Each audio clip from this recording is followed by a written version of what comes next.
Okay, greetings and salutations, friends. This is my video to response. As far as things that were confusing or needing clarification, um, I think that I get the general idea of most of the modules. Um, I teach a first year seminar class, and today I got to use some of the knowledge from this class with my students. We're doing a research project on how we can improve our campus, and 3/4 of the class wanted to cut tuition or reduce the cost of residence halls. And I shared pertinent information from our class with my class that I teach. And they realized that cutting costs isn't as easy as it seems, so they backed up off that project. Anyways, I found this week's readings very interesting.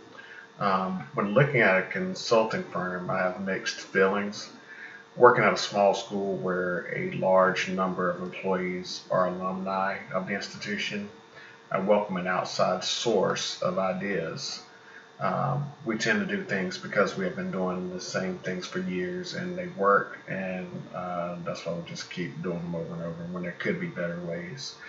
I appreciate that these firms research multiple institutions and see a lot of what colleges are doing well and what a lot of colleges are struggling with. At the same time, these firms do not know the mission, culture, and campus environments of our institutions. I've also seen some of these firms push the agenda of upper management.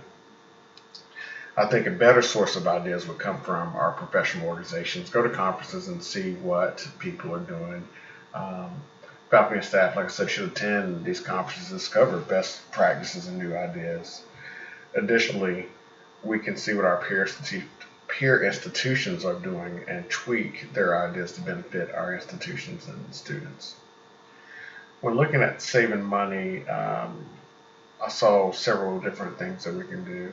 I think institutions should look at programs that aren't doing very well and consider cutting them. I know that our institution, the theater program, theater majors are down to like two or three, and we have 4 or 5 professors.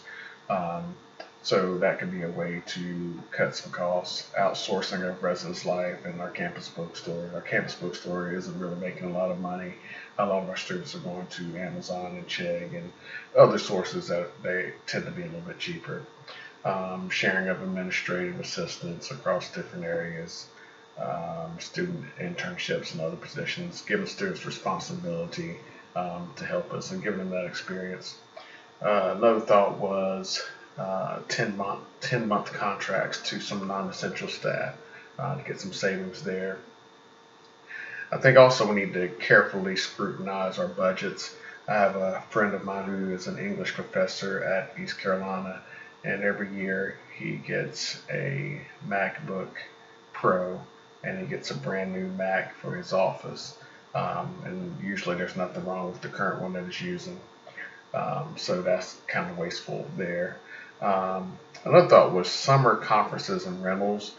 Considering that most of our students are there for 10 months, we have 2 months in the summer that our buildings kind of can sit, well, some schools, depending on the school, our buildings can sit dormant, where we could use that money to, uh, from conferences to make some money off of the buildings instead of just leaving them empty.